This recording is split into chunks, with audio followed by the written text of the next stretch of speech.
এই শাহবাগ মোড় আরো বেশি উত্তাল হয়েছে। দর্শক আপনারা দেখতে পাচ্ছেন এখানে কাঠের যে একটি টেবিল, সেই টেবিলে এখানে আগুন জ্বালিয়েছে এখানকার বিক্ষোভকারী জনতা, এবং তারা তাদের এই আগুনের মাধ্যমে প্রতীয়মান করছেন তাদের সেই মস্তিষ্কের যে আগুন, তাদের রক্তে যে আগুন লেগেছে, এমনটি কিন্তু তারা প্রকাশ করছেন।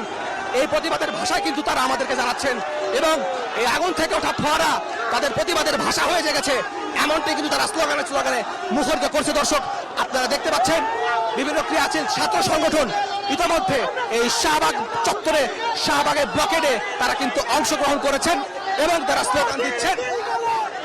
তারা যে কোনো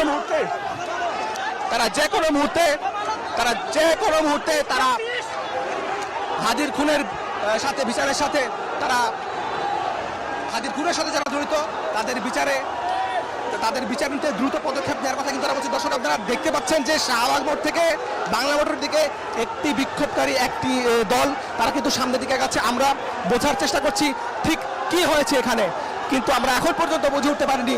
একটি বিক্ষোভকারী একটি দল কিন্তু তারা শাহবাগের দিকে আগাচ্ছে। আমরা যতটুকু জানতে পেরেছি তারা প্রথম আলো পত্রিকা নিয়ে তারা এখানে স্লোগান দিচ্ছিল। আমরা এখন পর্যন্ত নিশ্চিত হতে পারিনি ঠিক কি কারণে তারা বাংলা মোটর এবং কারণ বাজারের দিকে যাচ্ছে।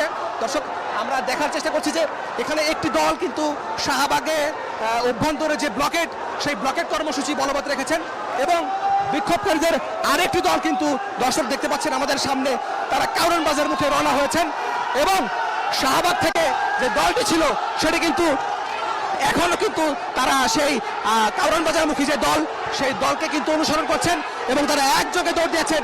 তারা কিন্তু কারণ বাজারের দিকে যাওয়ার চেষ্টা করছেন। আমরা এখন পর্যন্ত নিশ্চিত হতে পারিনি। আমরা জানার চেষ্টা করবো ভাই, আমরা জানার চেষ্টা করবো যে তারা আসলে কোথায় যাচ্ছেন। ভাই আপনারা একটু যদি বলতেন যে আপনারা শাহবাগ ব্লকেটের কর্মসূচি থেকে কোথায় যাচ্ছেন আপনারা? ভাই আমরা এখানে এখন ধানমন্ডি 32-এ যাবো, সেখানে চাষিবাদের মূল উৎপাদন করে ফেলবো ইনশাল্লাহ।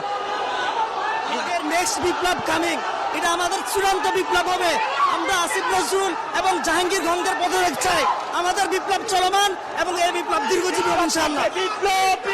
দর্শক আপনারা শুনছিলেন যে শাহবাগের যারা বিক্ষুব্ধ জনতা যারা ছিলেন তারা কিন্তু এখানে বলার চেষ্টা করছেন যে তারা এই মুহূর্তে ধানমন্ডি 32-এর দিকে যাবেন, এবং সেখানে 32-এ যে তারা তাদের প্রতিবাদ কর্মসূচি পালন করবেন, এবং তারা বলছেন যে চূড়ান্ত বিপ্লব নেমে এসেছে, এবং তারা চূড়ান্ত বিপ্লবে নামবে। কারণ তাদের যে সহযাত্রী ছিলেন, জুলাই যোদ্ধা ছিলেন যিনি ওসমান হাদি, তিনি শহীদ হয়েছেন, সেই শহীদ ওসমান হাদির লাশের বিনিময়ে তারা কিন্তু মাঠে নেমেছেন, এবং তারা বলছেন যে তাদের এই বিপ্লব চলমান থাকবে, এবং তারা কারণ বাজার মুখে তারা রওনা হয়েছেন, এমনটি কিন্তু আমরা দেখতে পাচ্ছি। দর্শক